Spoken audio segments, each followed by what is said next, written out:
Hi, my name is Oliver, and I'm tired of the lack of respect and attention African cinema gets. In the larger discourse of cinema, Africa is barely a footnote, almost as if non-existent or in a dire state. African films are rarely brought up when discussing cinematic achievements, despite a few of them being awarded and recognized in international film festivals.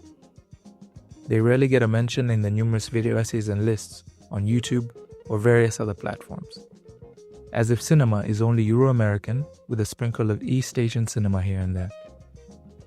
This is despite many African films being in dialogue with the wider world of cinema. And this goes beyond the mere reference to other films from around the world.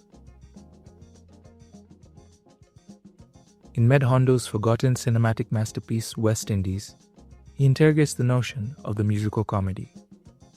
Hondo said he wanted to free the very concept of musical comedy from its American trademark. The film highlights how different people on Earth can interpret a genre through the lens of their history. It is a groundbreaking work of cinema with incredible use of production design and amazing camera work.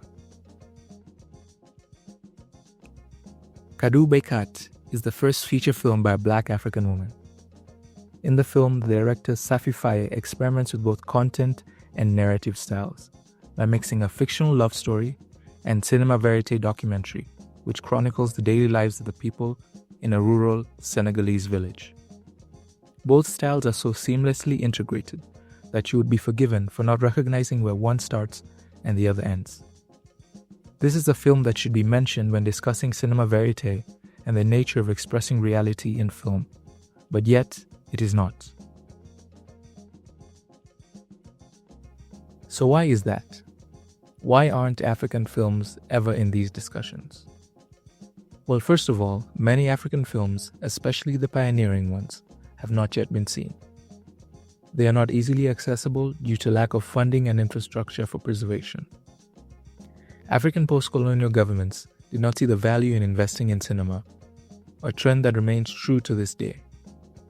Many African countries did not establish national film archives, and for those African countries that had film archives, they often lacked the resources or expertise to store film properly.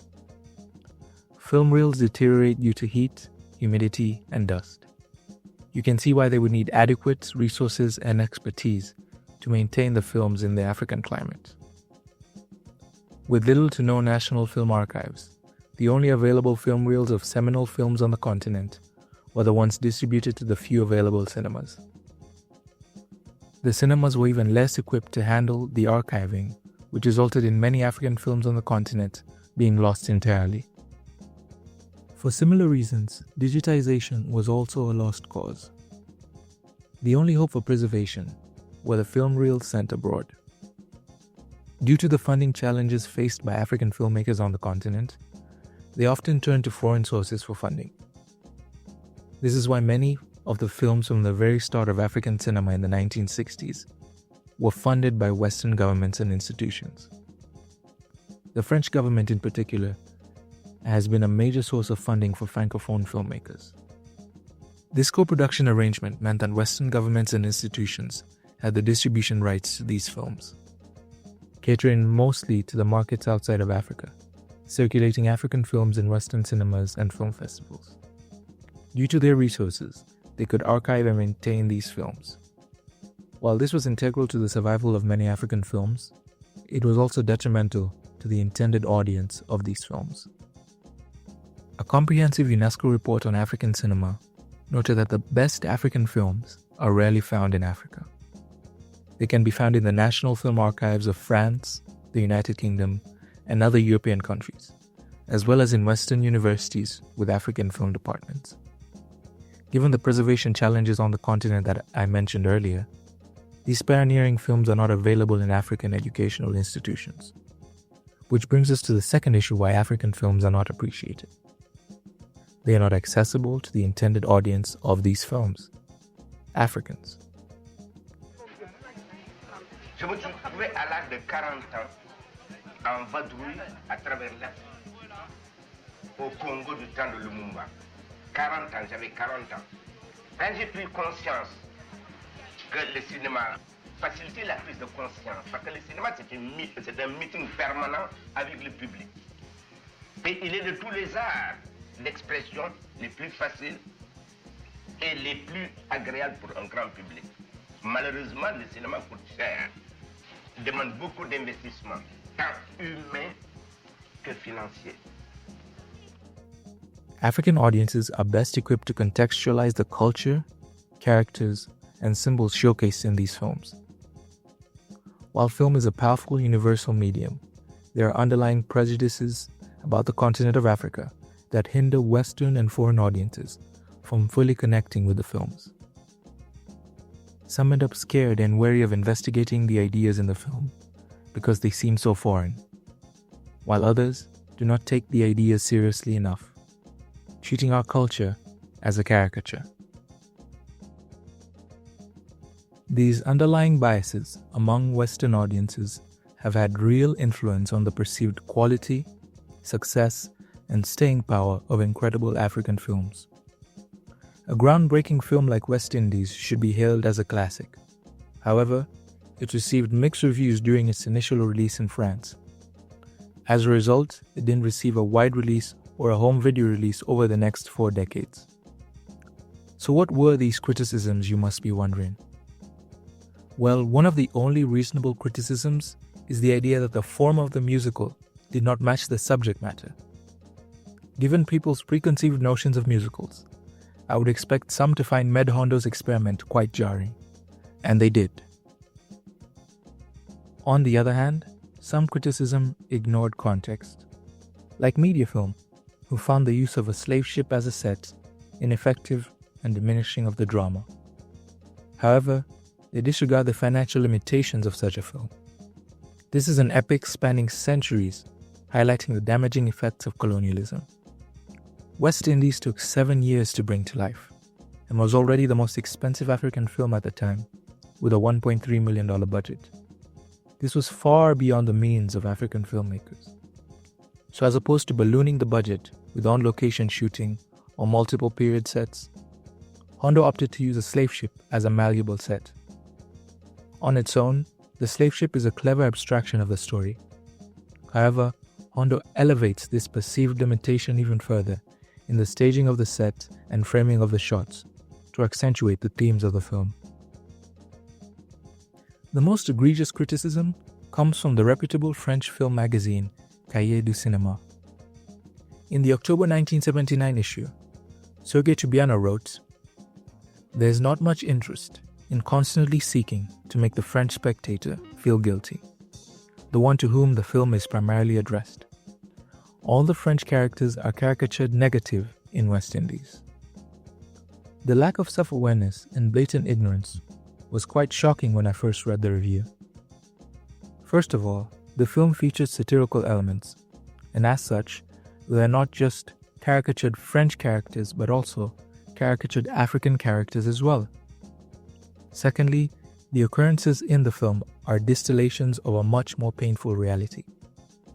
The effects of the colonial French government's actions are still being felt to this day.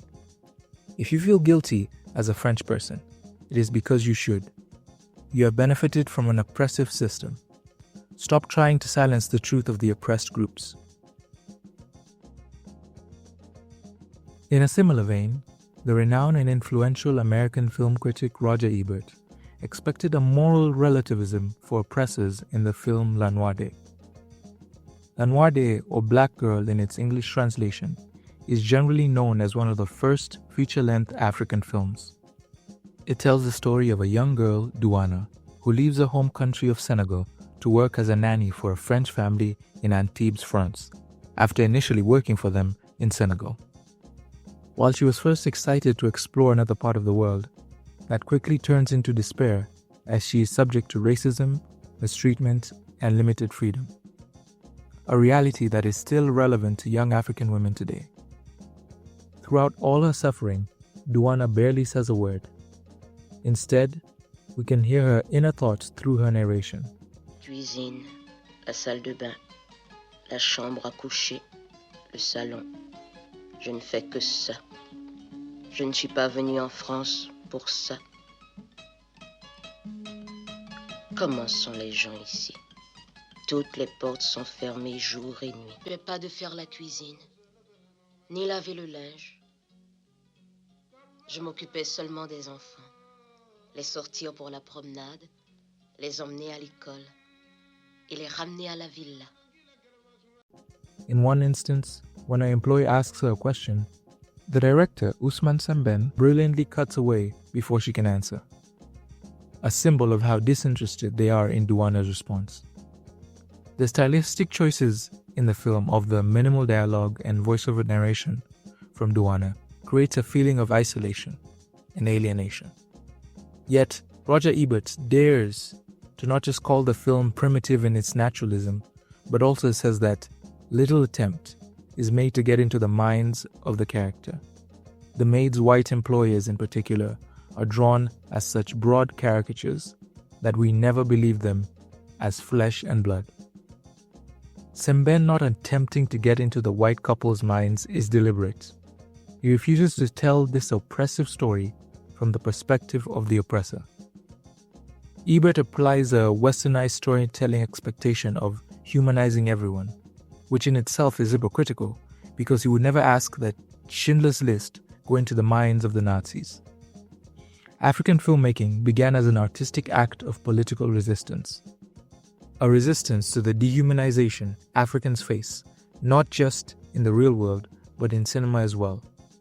Controlling our narratives, showing how we live and what we feel. Duana's employers cannot be humanized because they refuse to humanize Duana.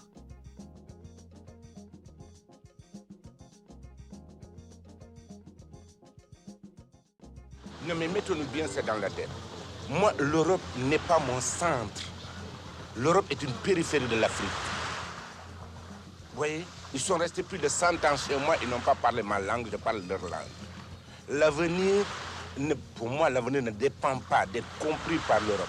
Je souhaiterais qu'ils me comprennent, mais ça ne me fait absolument rien. Si vous prenez la carte de l'Afrique, géographiquement, vous pouvez mettre l'Europe et l'Amérique, il nous resterait encore de la place. Pourquoi voulez-vous que ce tropisme, vous savez le tropisme, pourquoi voulez-vous que je sois comme le tournesol qui tourne autour du soleil? Je suis moi-même le soleil. African cinema is great, so let's revive it, especially for us, the African audience. That is not to say other audiences outside of Africa should never engage with African cinema. Far from it. Global cinema needs African cinema, and African cinema needs global cinema. I just ask that you, the foreign audience, approach it with self-awareness, sincerity, and curiosity. There are things that you will not understand and will be wrong about. Hopefully, this space can allow you to engage with African audiences that understand these great African films. While we cannot fix the overall funding and infrastructure challenges overnight, we can discuss and celebrate these great African films, showing that there is an audience for this kind of cinema. A cinema rooted in artistic, political, and revolutionary heritage. Let's shine a light on pioneering filmmakers, from the known to the less known, even highlighting incredible modern African filmmakers along the way. So, welcome to Notebooks on African Cinema.